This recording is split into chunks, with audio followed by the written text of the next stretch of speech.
So I see a lot of questions floating around on Reddit. Questions like, what genre should I sing? How do I find my genre? I don't really know what kind of music my voice would fit. So for today, let's break down this question. I'll share my thoughts on this question and how you can approach it. Real quick, for those of you who don't know me, my name is Ivan. I'm a voice teacher who works with students from all around the world over Zoom.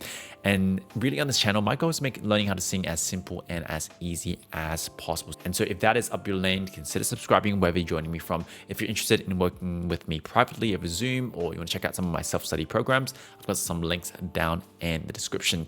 If you want to inspire our next episode, as always, drop down in the comments what you want me to talk about next. Anyway, let's dive in. So where I want to kind of start off is, are there genres that you are more naturally suited for? And so the answer is yes, but only for now.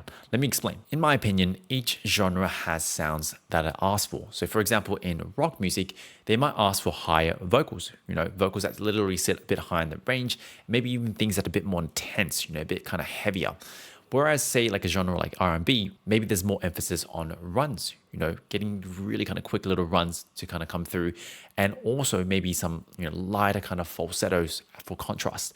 Now, most of us are going to have things that we are going to be better at. Some of us are better at louder kind of stuff. Some of us are better at softer things. Some of us are better at runs, whereas some of us just don't have them at all. And so depending on how this matches up to the genre, you might have things that you're going to be naturally better at. This is normal. But just because it's easier for you right now, just because it suits you right now, doesn't mean you have to sing that genre for the rest of your life. If you're really good at rock right now, doesn't mean you have to sing rock for the rest of your life.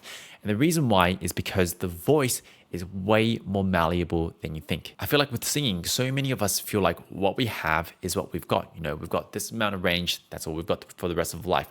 We've got this kind of voice that sounds like this, so this is the voice that we have. But this isn't true. So much of the voice is actually developed. Ultimately, it is a bunch of habits and muscles at work. Let me give you some examples. Some common things that affect, the genres that we can sing. Range, which is, what are the notes that you're comfortable with singing? Our dynamics, what are the sort of volumes that you're comfortable with singing, soft or loud? The reality is these things can be developed, and they correlate to some very specific muscles, muscles that I personally consider fundamental to singing. For example, range is developed by coordinating the muscles that stretch and thin out your vocal folds, that stretch them and allow them to change pitch. And volume or power is often developed by coordinating the muscles that bring the chords together, and especially in a precise manner. And so one way to think about this is, rather than asking what genres my voice suits, how can I develop, certain skills, certain colors to match the genre that I want to sing? Now, to drive it home, some of the greatest singers in the world are often the most versatile as well. For example, Adam Lambert, Michael Jackson, Michael Bolton, Beyonce. All these singers have often sung songs from different genres. They've kind of dabbled in different genres, and some of them have even crossed over into an entire genre altogether. Why is it that they're able to sing all these different genres? Now, you might argue that maybe they're just born with that. Maybe they're just born with a capability. But I personally think it has a lot more to do with them, really working on their craft, studying different genres and adapting their voice to that genre. And personally, I've experienced this a lot with my students as well.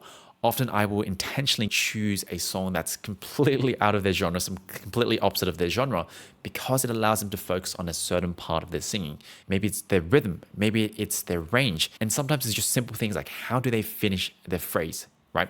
It's powerful. Anyway, I hope this answers your question. If you found this episode useful, please, share this with a friend or family. Do all the usual social media stuff that really helps. If you're listening on the podcast, leaving a 5-star review really means the world to me. Apart from that, my name is Ivan. I'm your voice teacher. If you're interested in working with me, links are down in the description. I'll see you next time. Take care.